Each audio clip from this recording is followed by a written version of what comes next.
Hello, I'm back. It's been a while, and I'll try to keep this fairly brief um, and try not to go all over the place. I'm speaking from peaceful, boring,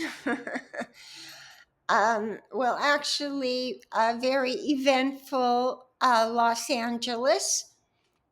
And today I want to talk about Gaza, where over 2 million people are being starved to death, and hundreds have been shot trying to get a pittance of aid from a Mossad front, this Gaza Humanitarian Institute, so called. Um, with IDF, Mossad funded this fiasco.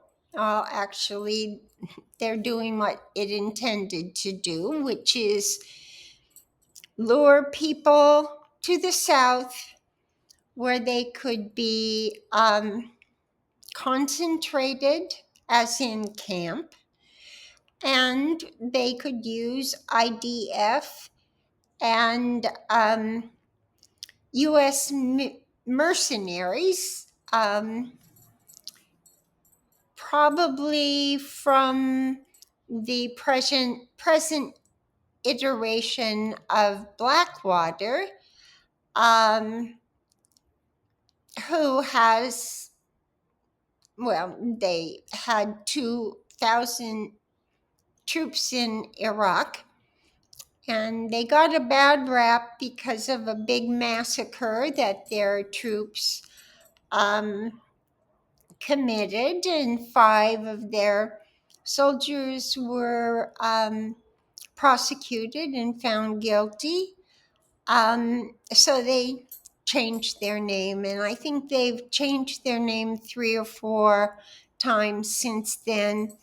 The founder, Eric Prince, is a Christian nationalist and a Zionist.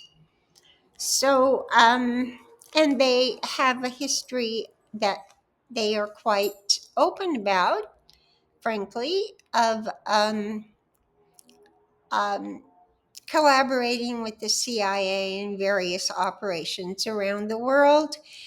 Um, and they recruit um, former U.S. military for their mercenary um, armed, well, soldiers, actually, army. And they are especially keen in recruiting snipers and special ops for this particular role in Gaza. Snipers for needed to deliver food. No, they want to kettle them up, enclose them in what the journalist with Drop Site News, Jeremy Scahill, called a killing cage. They're still being murdered in the hundreds daily. And long ago, Israel wiped out the means by which Gaza can count its dead for official purposes. Several months ago now, um, a group of doctors who had served um, as volunteers in Gaza um, published an article in a major medical journal saying that the death toll then was realistically over 200,000. So that was months ago. And of course, with starvation, the young go first. The youngest, under 5. If I see one more image of a child's skeleton with skin, I will gouge my eyes out and go screaming through the streets. I have to say that I haven't forgotten Gaza for a moment, and right now I can't watch the face of another starving, dying child's anguish. By the way, I'm not some disembodied voice. I come from a time and a place. I've been doing activism since 69, 68, 69, maybe. So that's like 57 years, and I've seen a lot. And so I come from that. I also grew up poor in a working class family. I'm the only person who went to college, and I put myself through college as a single mom. I don't know how. And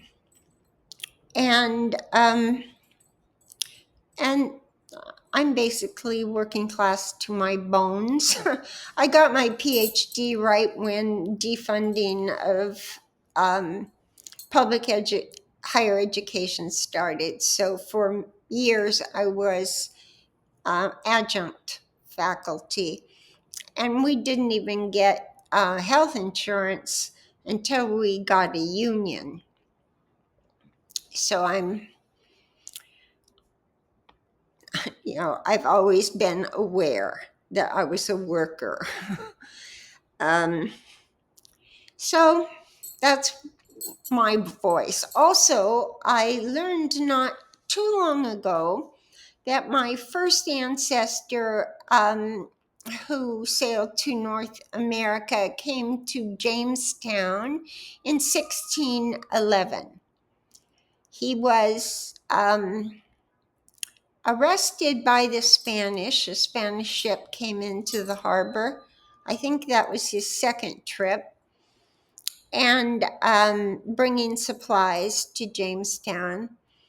And so he was arrested, taken to Spain, tortured, held in prison, and then people in the court of the British monarchy got him out, and he got a job as pilot on the Mayflower. So, we have a history, myself in this country, and I do not like the way it's going. So let's talk about climate in Gaza.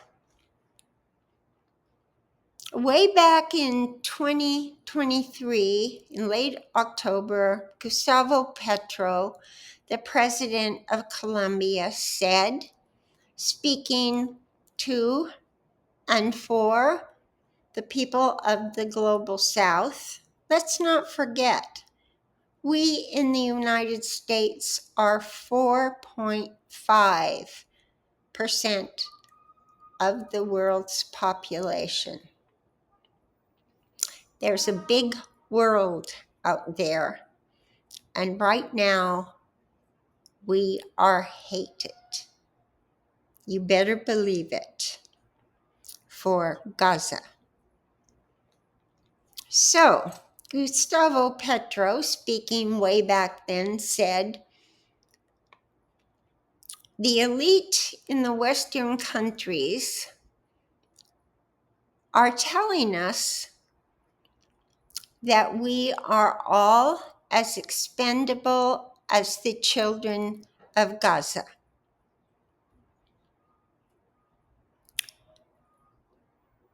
And he mentioned the climate and the climate refugees that are now being turned away, often quite violently. And now that we have fascism, we have migrants as scapegoats. If you want to know about this history, look at this very good book by Juan Gonzalez, who is one of the hosts on Democracy Now! If you don't watch Democracy Now! News 5 mornings a week, I mean, you can get it just by going on democracynow.org. This book, The Harvest of Empire, A History of Latinos in America by Juan Gonzalez, talks about how migrants are used as surplus labor to be drawn in and then pushed out, drawn in, pushed out. Well, I think what we're experiencing here in Los Angeles is about this harvest of empire, where we have migrants coming from places that we have destroyed, put in dictators, funded militaries who kill their own citizens, tear the country apart. And now, with the US being the number one polluter of greenhouse gases in the world, and by the way, the number one emitter of greenhouse gases from the United States is the US military. And the other problem is that the US has a huge debt. We don't tax to pay for our endless wars, we borrow. And we have eviscerated the industrial base. Clinton pretty much nailed that in with NAFTA, that resulted in the layoff of 3 million people. Folks are still angry about that. People do remember who screwed them.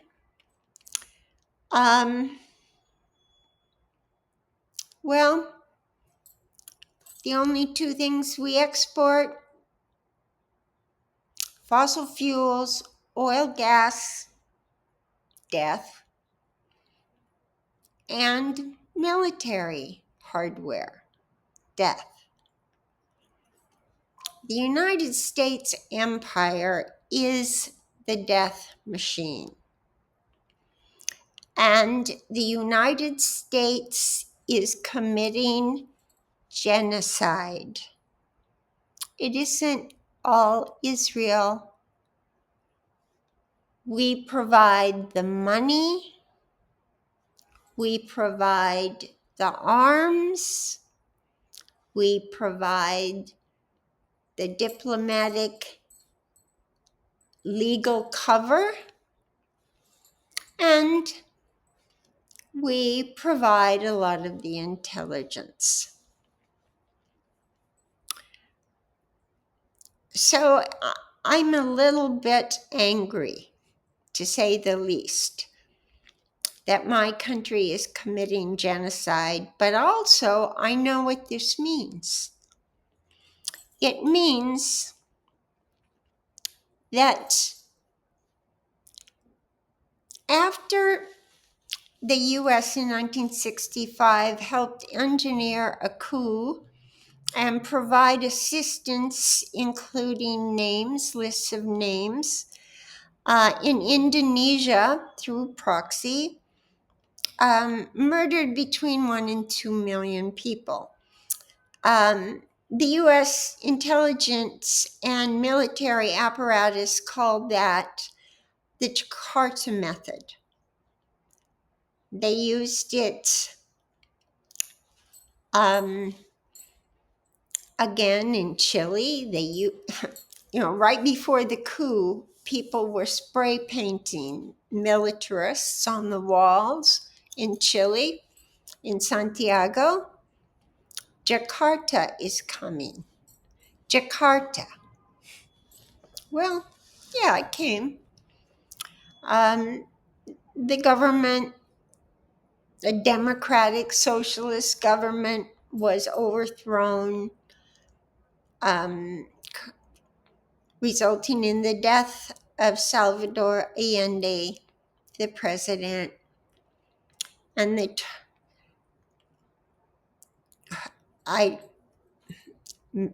hundreds and hundreds and hundreds of thousands of people were killed, tortured.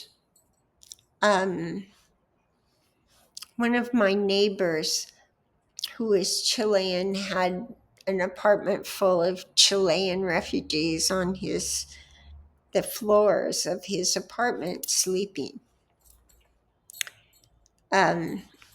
Yeah. And then we used it in Central America, in Nicaragua, El Salvador, Guatemala, Honduras, the places, at least Salvador and Guatemala and Honduras, from which so many people are coming now.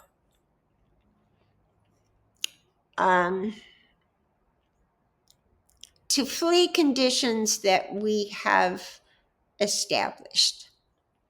And the list goes on. So in Gaza, what this means is that they will have the Gaza method. It won't be the Jakarta method anymore, where it causes, regime change, overthrow a democratically elected government, put in a military dictator, and then the things will be done our way. No, that's not what this is about. This is about, as Gustavo Petro said, we will stop at nothing, even genocide, to maintain our power and to prevent, I will add, anyone from breaching our climate citadel.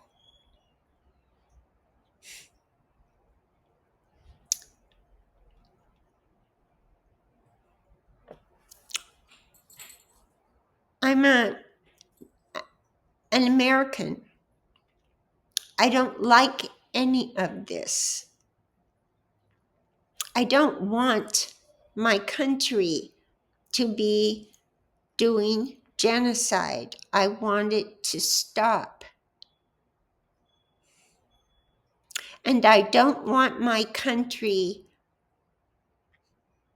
to build walls against refugees fleeing what we have created, and then having the precedent of the Gaza method to use against them.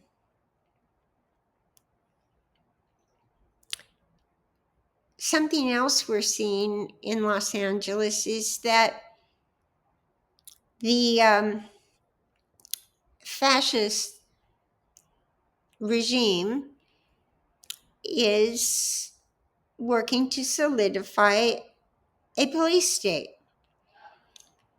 Pete Hegseth said long before this, I think before he was appointed Secretary of Defense, that he anticipated being able to use U.S. military forces against U.S. citizens. See, what they're doing has been planned. Taking away funding for FEMA, um, and medical aid for poor children through Medicaid. They're now going after Medicare. They've done big cuts. The VA, food stamps, what they call SNAP, that feeds hungry people. Every time I go to the grocery store, I'm asked to please donate some money to hungry children. How come this great United States can't feed its own children? Well, partly because half of all government discretionary funding goes to the Pentagon, to the military, to maintain an empire that is, as I am speaking, killing civilians, including predominantly children. There are 2 million people starving in Gaza, and half of them are children. And the United States of America is doing it. Make no mistake, Israel is a U.S. client state. It is our nuclear armed outpost in West Asia, what is called the Middle East from a Western perspective. And I'll talk about next time about Iran, because it appears that the United States is gearing up for war with Iran.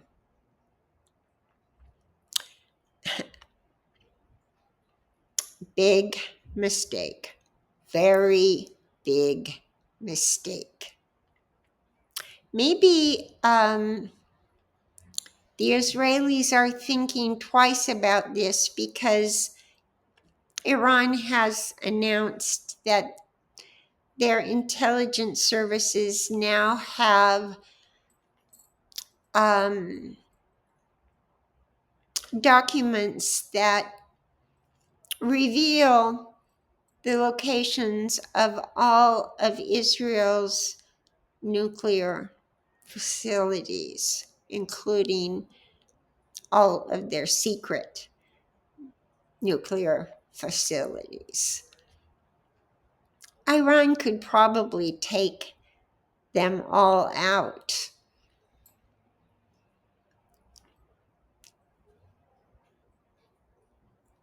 I don't know, in a very, very brief period of time, they have hypersonic missiles. They can take out immediately, if they are attacked,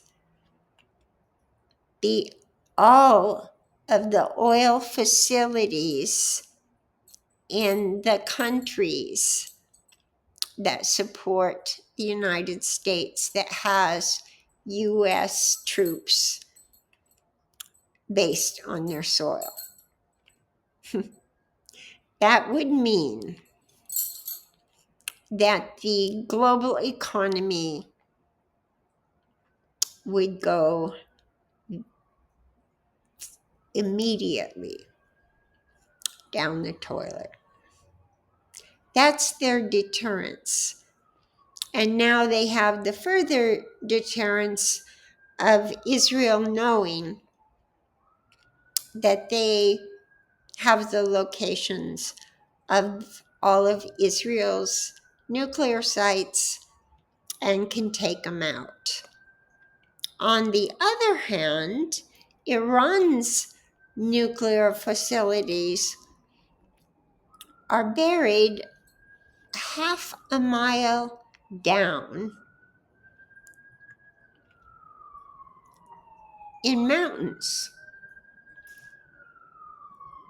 Even nuclear bombs can't reach them. So that is an impossibility. And the pretext would be a lie, because in 2003, Khomeini put out a fatwa that said that it would be not in keeping with their religion for Iran to ever have a nuclear weapon. U.S. intelligence joint report recently said, no, Iran does not have a nuclear weapon, is not developing a nuclear weapon.